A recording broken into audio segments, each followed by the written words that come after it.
accord sur le secteur des infrastructures et d'autres accords que nous allons donc, sur lesquels on va épiloguer dans cette émission.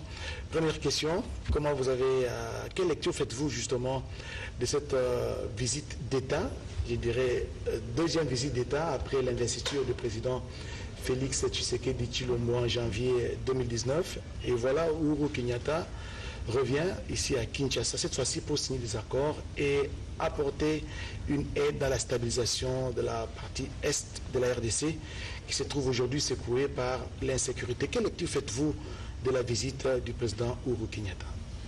Merci beaucoup, monsieur le journaliste, pour l'invitation, mais aussi pour la parole accordée. Ma lecture, tout au début, c'est une lecture de satisfaction. Ce n'est pas un hasard que le président Uhuru Kenyatta, dans un temps record, fasse des déplacements dans notre pays. Il fallait vous rappeler que le président a signalé durant ce moment-là qu'il était reçu par le président Kenyatta avant même d'être candidat à la présidence de la République. Donc cela signifie que... Là, vous voulez parler lors de l'accord de cash, cap pour les changements. Bien entendu. C'est au mois de novembre 2018. Voilà, c'est ce que je fais allusion. Ça veut dire qu'ils ont là une relation personnelle. Et quand vous avez un chef d'État qui a des amis au niveau de chef d'État de la région, ça signifie que c'est une bonne nouvelle. Vous allez vous rappeler, dans l'histoire récente du Congo, Mobutu, entre 1965 et 1990, avait des amis dans cette sous-région, ce qui nous avait permis d'être stable depuis un peu plus de 20 ans. Et donc là, c'est une bonne nouvelle, comme je l'ai dit. Le président Kenyatta était l'unique président qui s'était déplacé, qui a fait, comme d'ailleurs vous l'avez dit, qui a fait le déplacement le jour de la prestation du serment du président congolais. Et vous voulez dire que Félix Tshisekedi Tshilombo doit avoir beaucoup d'amis parmi les présidents. Ça va beaucoup l'aider à développer les pays, à stabiliser la RDC. Parce que quand vous avez des amis de relations personnelles, souvent, ça aboutit à des choix stratégiques pour des efforts communs. Et vous savez que dans cette région, parmi les freins, ce qui freine cette région, ce sont les guerres, ce sont les instabilités. Et quand vous avez des gens qui vous accompagnent, c'est une bonne nouvelle. Donc le président kenyan a fait le premier déplacement ici. Par la suite, le président Tshisekedi est parti au Kenya, et bien entendu le remercier, mais aussi participer à d'autres forums. Le président Tshisekedi est allé au Kenya, justement, parmi l'un de ses premiers voyages d'État. Une fois arrivé au pouvoir, il a commencé par l'Angola. Il est allé au Kenya et puis le Congo-Brazzaville. Oui, bien entendu. Donc, il est parti. Ce sont des choix stratégiques dans la région. On cherche toujours des partenaires crédibles. Et par la suite, quelques mois ou quelques années après, le président kenyan qui revient avec des propositions tangibles et crédibles dont la sécurité à l'Est, vous l'avez souligné, mais aussi la question de la construction des infrastructures. Donc, il est là les dividendes qui commencent à tomber. Et c'est utile pour notre République. Voilà, puisque nous parlons de la question sécuritaire avec les Chebab qui ont élu domicile dans la partie Est avec d'autres groupes armés négatifs qui sèment la terreur et la désolation dans la partie Est, allusion faite ici à Béni, où chaque jour qui passe, la RDC continue à enregistrer des morts, des gens qui sont en train d'être coupés en morceaux, à coups de machette, la population qui est en train d'être massacrée au vu et au su de tout le monde. En Ituri, on enregistre des morts. Vous êtes Congolais, vous vivez en Chine, je sais pour des raisons de recherche, parce que d'un moment à l'autre, vous allez soutenir votre thèse de doctorat en relations internationales. Comment vous suivez l'actualité dans la partie Est, notamment à Béni, où chaque jour qui passe, on ne fait que compter les morts? Oui, bien entendu, je suis en Chine pour des raisons d'études. Je suis boursier du gouvernement chinois, en collaboration avec le gouvernement congolais. Donc, je suis allé, j'ai été envoyé par la République et mes recherches sont basées aussi sur cette question-là que nous débattons aujourd'hui. La question principale que nous avons toujours énoncée par rapport à l'instabilité économique à l'Est, c'est que nous n'avons pas au départ su prévenir ce qui est arrivé à notre voisin immédiat, le Rwanda, et par la suite, quand le génocide est arrivé, nous n'avons pas su gérer les flux des gens qui nous ont envahis pratiquement, et maintenant, 20 ans, 25 ans après, nous continuons à pleurer. Donc, tout effort qui doit aller dans le sens de mettre fin à cette situation-là doit tenir compte doit tenir compte de cet impératif-là, c'est-à-dire chercher à faire revenir le Congo ce que nous étions entre 1965 et 1990, un État stable.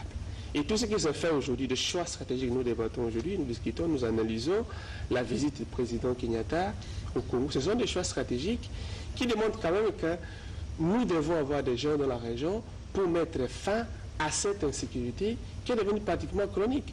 Je vais vous rappeler quelque chose, que quand Mosé Kabila est arrivé, nous étions pratiquement dans SADC, donc la communauté des États de l'Afrique australe, et tous les efforts de défense ont été dans ce sens-là. Le président Tshisekedi est arrivé sans décevoir la SADC. Il est là, il les a rassurés. Vous avez vu, l'Angola est venu ici avec des exercices militaires, même au sein de cette organisation-là. Quelques postes nous ont été donnés au sein du conseil exécutif de la SADC. Mais le président voudrait aussi engager des États de l'Afrique de l'Est, dont notre adhésion à la communauté des États de l'Afrique de l'Est, à cet effort-là de stabilisation. Et vous pensez à quel État quand vous parlez de la communauté de l'Est, des États de l'Afrique de l'Est? Oui, mais bon, c'est une communauté bien intégrée aujourd'hui. Et puis, vous savez que notre instabilité vient particulièrement de plusieurs pays de là, dont notamment, tout est connu, le Rwanda, le Burundi et l'Ouganda. Donc aujourd'hui, quand le président Tshisekedi vient avec la vision d'élargir un peu l'assiette, pour inclure tout le monde, là où le danger a commencé, parce que vous savez, si les militaires ont été formés, financés la plupart du temps au Rwanda, au Burundi, beaucoup de nos intellectuels, beaucoup de fils et filles congolais ont été dans des pays comme la Tanzanie, le Kenya et tout. Donc l'effort aujourd'hui, c'est d'élargir l'assiette, parler avec tous ces gens-là pour les intégrer dans la question. Georges, permettez-moi de vous interrompre un tout petit peu. Oui. Une certaine opinion estime que la guerre qui se vit dans l'Est de la RDC, c'est l'effet d'abord des Congolais, avant de penser aux groupes armés négatifs étrangers qui sont venus s'installer dans notre pays. Ne fallait-il pas commencer par rapprocher les dignes fils du pays, ceux qui vivent dans la partie Est, parce que le président de l'Assemblée nationale, l'honorable Mbosso Kodiampanga, avait pointé du doigt quelques députés notables, députés nationaux, en disant qu'ils doivent cesser de collaborer avec les groupes armés qui sèment la désolation. Est-ce qu'il ne fallait pas d'abord commencer par une sorte de barzar communautaire, rapprocher les dignes fils du pays, se parler entre eux pour que la paix revienne dans cette partie? La question de l'Est, la question des insécurités est multidimensionnelle. Vous m'avez présenté comme doctorant en relations internationales, je vous donne une réponse théorique. C'est-à-dire quoi? Il faut soutenir toute argumentation par la théorie. Et nous, si nous sommes un État, nous ne pouvons pas avoir des actions sélectives pour apprécier des phénomènes. Et puis aussi, nous n'allons pas séparer, par exemple, prendre une année pour concerter, parler avec les fils du Kivu, et puis une autre année pour intégrer les autres. Tout peut aller dans un seul mouvement. Si le président de l'Assemblée nationale que j'ai suivi a parlé du haut du perchoir qu'il faut sensibiliser les notables du coin, ça doit se faire. Ce sont les institutions. Je crois que les députés sont là, les forces vives sont là, c'est en train d'être fait. Et le président de la République aussi fait ce qu'il peut faire. C'est-à-dire continuer un travail diplomatique de sensibilisation des amis dans la région. Et là, il a obtenu quelque chose de tangible.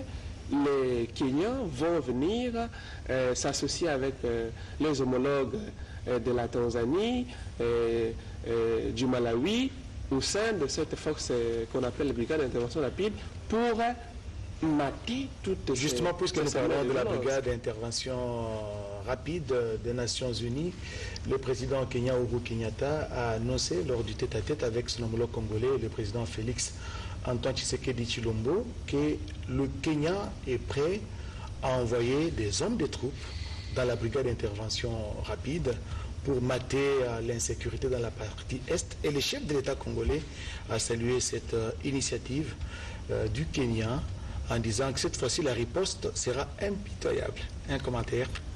Bien entendu, c'est le vue de tous. Et puis quand vous avez ce genre de mots forts, impitoyable, ça veut dire qu'il est résolument rassuré. Parce que pourquoi ça n'a pas marché avec la MONUSCO? Par exemple, parce que la MONUSCO a 1 milliard de budget chaque année, avec 20 000 hommes. Peut-être maintenant, ils sont en train de réduire les nombres. Mais pourquoi ça n'a pas marché? Parce qu'au-delà du fait que le mandat de la MONUSCO n'autorise pas ces militaires-là d'aller au combat, comme les FARDC, mais aussi au sein de... Ils peuvent quand même appuyer les FARDC. Ils appuient logistique, appui en termes d'information et tout, ils appuient, mais à un moment donné, il faut ouvrir les feux. Hein? Mais au sein de ces agences des Nations Unies, au sein de ces opérations de maintien de paix, vous avez des intérêts qui sont divisés. Tous les contingents issus des pays différents ont des agendas, qu'on peut dire, cachés. Chacun cherche ses intérêts. Non, mais c'est connu, vous savez, il y a certains contingents qu'on a attrapés avec des minerais à l'Est, et quand les véhicules ont fait fausse route et tout, vous avez vu. Donc, c'est partout sur Internet. Donc, à un moment donné, c'est utile et important d'avoir des partenaires qui vous rassurent que nos bénéfices vont s'associer au FARDC, ils vont faire ce travail-là pour en finir. C'est ce que le président vient d'avoir avec le président kenyan. Et il faut... Est-ce qu'il y a une différence entre, il y a une différence entre la MONUSCO et la brigade d'intervention rapide des Nations Unies? Oui, il y a une différence. Parce que la brigade a comme mission principale de combattre. Alors que la MONUSCO n'a pas la mission principale de combattre. Elle sera sous quelle tutelle au pays? Au départ, c'était une brigade autonome. Ce sont les Africains qui avaient demandé cela. Hein, dans le cadre de la SADC, on a appuyé les Nations Unies. Et par la suite, les Nations Unies ont demandé que ça soit sous la gestion de la MONUSCO. Nous avons dénoncé cela. Il faut que cette brigade puisse combattre aux côtés des FARDC pour qu'on en finisse avec cette guerre à l'Est. Est-ce que vous pensez que c'est une solution palliative, une solution parnasse, du fait qu'à l'Est, nous dénombrons, à moins que les calculs soient biaisés, nous dénombrons 12 000 hommes de troupes de la MONUSCO sur le terrain. Est-ce que vous pensez que c'est la solution? La solution, c'est que c'est notre armée. La solution principale. Il faut compter sur nous-mêmes. Ça, c'est en termes pratiques. Il faut compter sur nous-mêmes, mais vous savez que les gens coopèrent toujours. Les gens coopèrent dans tous les domaines sécurité, même les États-Unis, en Iran, en Irak, partout où les grandes puissances, ou les États, pas seulement les grandes puissances, mais des opérations de guerre, il y a toujours des accords possibles. Si nous avons des accords ici, comme Mouzé a été presque mené avec ce qui se faisait avec le Rwanda, le Burundi et l'Ouganda, Mouzé n'a pas hésité de chercher les Namibiens, de chercher les Zimbabwéens, de chercher pour les Angolais, pour réagir avec force pour gagner la guerre. C'est ce que le président Tshisekedi est en train de faire. Et nous allons continuellement supporter nos forces armées et les FARDC, mais quand nous avons l'opportunité de coopérer avec des partenaires régionaux, nous n'allons pas hésiter. Et d'ailleurs, l'enjeu ici, ce n'est pas seulement la défense ou bien les questions militaires. Le président kenyan est venu promouvoir aussi le commerce. Avant de parler justement de cet autre enjeu qui est lié au commerce, attendons-nous un peu sur la situation sécuritaire dans l'Est, parce que la région de l'Ituri est aussi menacée. Il y a des groupes armés négatifs qui opèrent là-bas. C'est de l'insécurité. Nous avons le Nord Kivu, nous avons donc toute la partie est de la RDC qui est sous la coupe de groupes armés négatifs qui opèrent dans cette partie de la République. Mais la question que je voudrais vous poser, la RDC a enregistré dernièrement des manifestations de la société civile, de la population, des jeunes gens, des manifestations anti-MONUSCO. La plupart des Congolais demandent le départ sans condition des troupes de la MONUSCO, du territoire congolais. Est-ce que vous partagez cette façon de voir les choses? Je suis convaincu qu'il faut que la MONUSCO parte. Mais il ne faut pas brutalement chasser la MONUSCO. Il faut être stratège. Je crois que depuis le régime passé, beaucoup de choses ont été dites dans ce sens-là. Même le président Kabila avait demandé le départ progressif de la MONUSCO. Parce qu'il ne faut pas oublier que la MONUSCO est un grand danger quelque part pour notre pays. Un grand danger. Oui. Parce qu'à un moment donné, la MONUSCO a initié ce qu'ils ont appelé les îlots de stabilité à l'Est. Initié ou bien trouvé. Initié. Ça veut dire les questions d'organisation territoriale, il fallait regrouper des gens par communauté, les supporter, construire des marchés, construire des administrations pratiquement.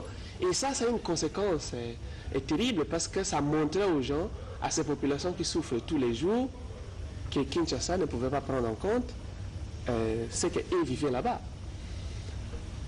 Et heureusement, l'argent a été mis à cette époque-là au FARDC et l'M23 a pu être neutralisé. D'ailleurs, les négociations qui ont abouti même à la neutralisation du M23 ont eu lieu au Kenya. Et une fois de plus, le Kenya, c'est un ami du Congo. Donc, il faut faire en sorte que la MONUSCO pacte, mais progressivement. Vous avez parlé de 12 000 hommes, mais avant, ils étaient 20 000. Je crois qu'ils sont progressivement en train de réduire le nombre. Et la conflictualité ici s'explique parce que le Congo est un grand territoire et tous les États de cette région ici, de l'Afrique du Milieu, que je l'appelle, ce sont des États instables, la plupart.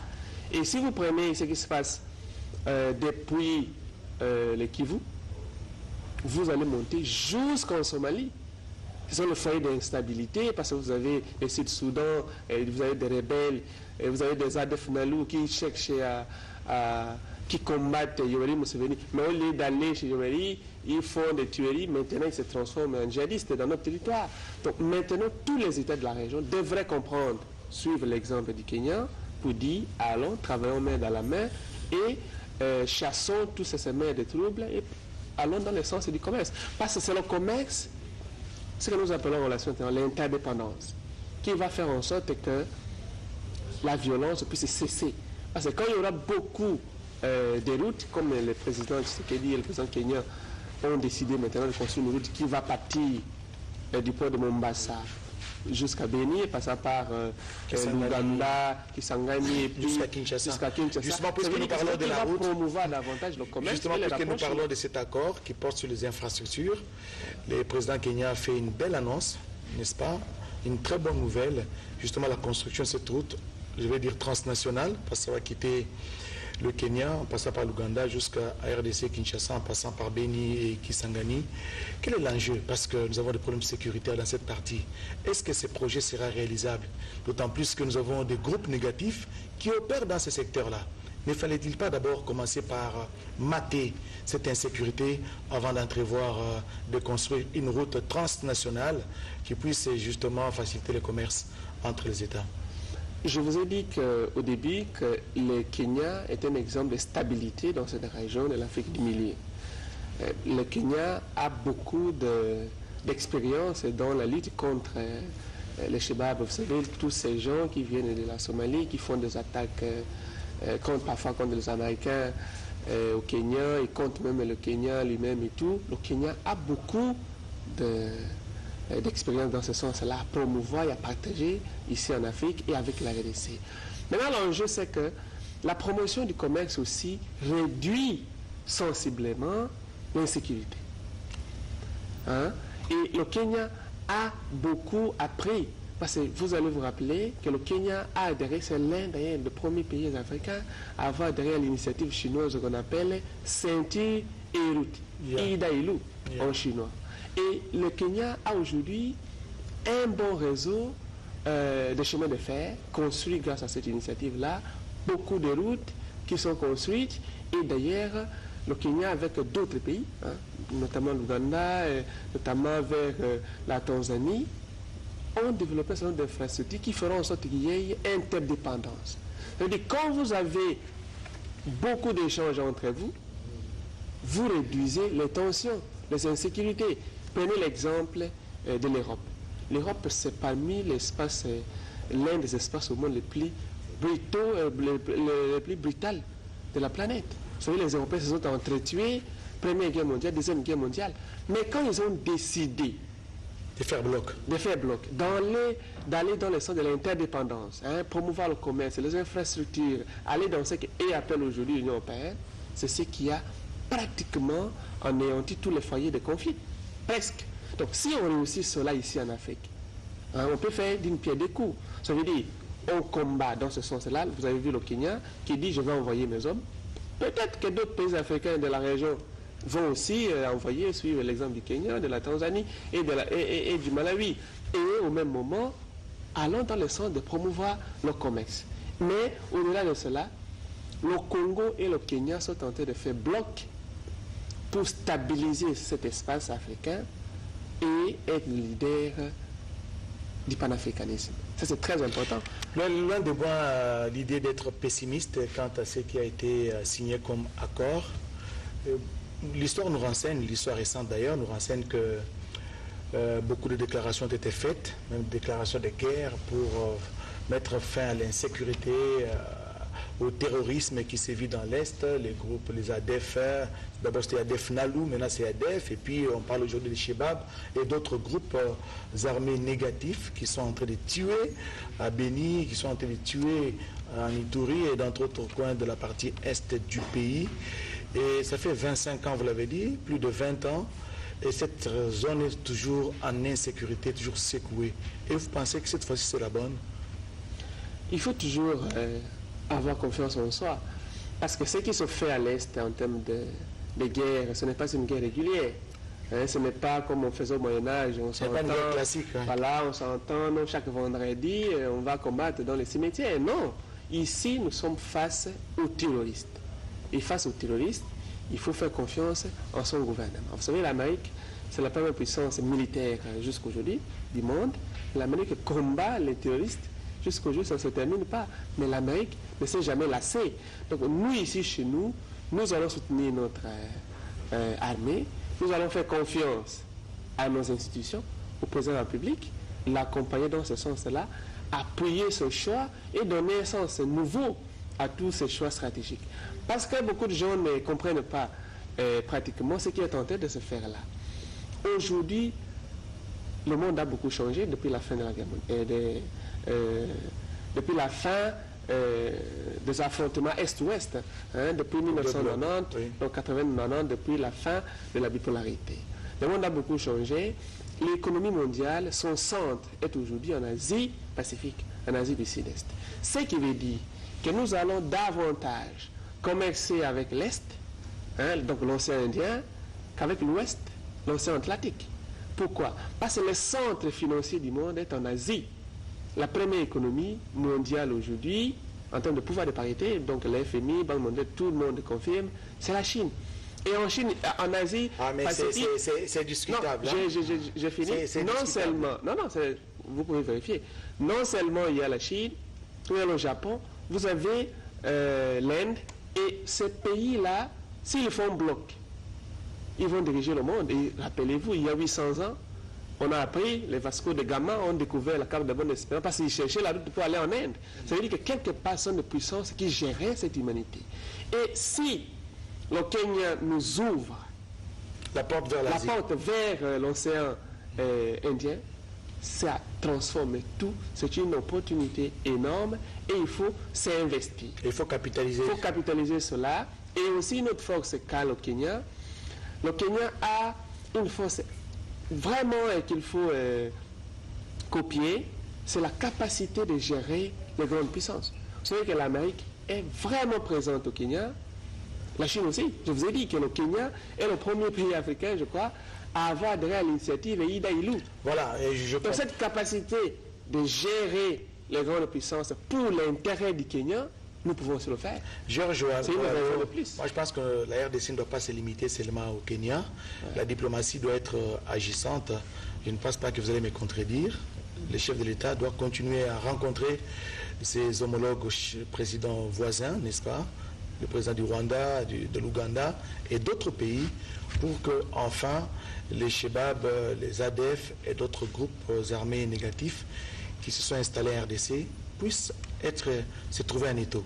Le président de la République est en train de mener une diplomatie vraiment efficace jusqu'ici. Et il faut que maintenant il y ait un nouveau gouvernement, il faut que les affaires étrangères récupèrent cela.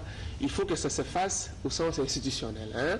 Il faut une diplomatie, une politique étrangère basée sur la défense des intérêts de la République.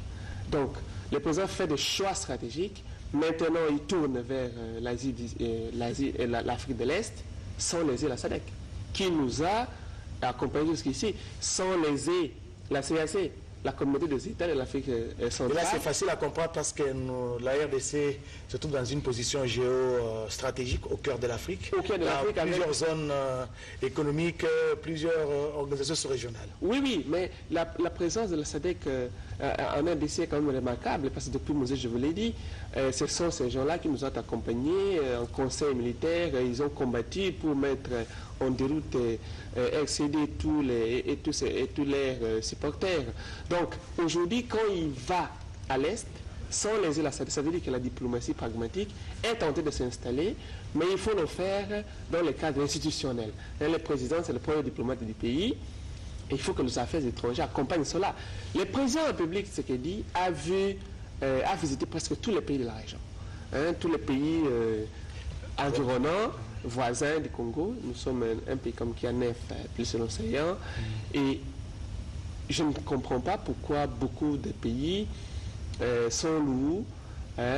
Ils n'arrivent pas à comprendre que le monde a beaucoup changé. Aujourd'hui, ça ne sert à rien de s'entretuer. Il faut seulement laisser au marché de décider ce qu'il faut faire.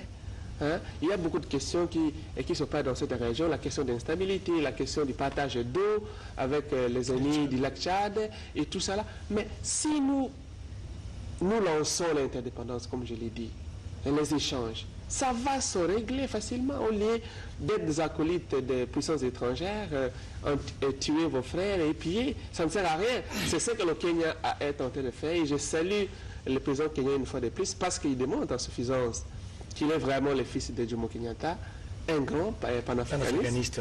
C'est lui-là même qui a été plusieurs fois emprisonné par et vous aussi, vous êtes panafricaniste, c'est ça? Oui, je suis un digne fils d'Afrique et je crois que je porte ma voix dans la réflexion jusqu'ici. et d'ailleurs, par rapport à la diplomatie, il faut maintenant veiller à la qualité des gens que l'on va poster dans des pays stratégiques. Vous voulez dire que dans nos ambassades, on doit mettre des gens qui travaillent, non pas des gens qui dorment? Il faut des gens qui ont de l'expérience et des gens qui sont compétents. Ça dit quoi? Aujourd'hui, nous avons un partenaire important comme le Kenya, mais vous n'envoyez pas n'importe qui. Par exemple, aux Nations Unies, aux États-Unis, en Chine, partout, il faut avoir des gens avec expérience, pas des gens qui vont aller raconter leur vie. Donc vous voulez dire que là, cette fois-ci avec Félix Antoine Tshisekedi Tshilombo, il faut une diplomatie agissante. On doit être partout pour faire entendre la voix de la RDC. Il faut être partout. Nous avons près de 70 missions diplomatiques et 35 sont en Afrique. Et je crois que même à cette Afrique-là, ce n'est pas juste parce que 36 missions diplomatiques en Afrique, ça ne sert à rien. Il faut fermer plusieurs et en ouvrir d'autres ailleurs et même multiplier. Parce que la diplomatie coûte moins cher que la guerre. Il y a beaucoup de choses qu'on peut finir avec la diplomatie, beaucoup de choses qu'on peut régler avec la diplomatie qu'avec la guerre. Et l'urgence pour le Congo, l'intérêt primordial du Congo, à mon avis, c'est la stabilité. La stabilité politique, la stabilité économique, la stabilité juridique, tout ce que vous voulez. Et ça, on peut réussir avec la diplomatie. Georges Loalo, je rappelle que vous êtes doctorant en relations internationales à l'université du centre de la Chine à Wuhan. Wuhan, une ville réputée, parce que c'est là que l'épidémie du coronavirus a commencé. Est-ce que vous avez un message rassurant par rapport aux échanges que le chef de l'État a eus, par rapport à la situation sécuritaire qui sévit dans la partie Est, pour conclure? Spécialement pour cette visite du président kenyan, s'il y a un message que je puisse lancer, c'est que notre population fasse confiance à ces choix stratégiques du président de la République. Qu'on accompagne le président et qu'on le laisse faire. C'est un choix important qui nous inscrit à la fois aux exigences des mutations géopolitiques mondiales et régionales. Et je crois que cette fois-ci, cette situation sera bien gérée. Voilà, mesdames et messieurs, se termine cette émission. Merci à Georges Loalo. Je rappelle qu'il est doctorant en relations internationales à l'université du centre de la Chine à Wuhan. C'est là qu'il va soutenir dans quelques jours. Je pense que le corona ne va pas vous empêcher d'y aller, parce que vous bloquez la RDC. Aujourd'hui, on peut le faire en ligne. Oui, voilà. Il va soutenir sa thèse bientôt en relations internationales à l'université du centre de la Chine à Wuhan. Il est en même temps assistant chercheur à l'université de Kinshasa. Merci d'avoir répondu à nos questions. Merci beaucoup de m'avoir invité. Tout le plaisir sera pour nous de vous recevoir encore sur ces plateaux.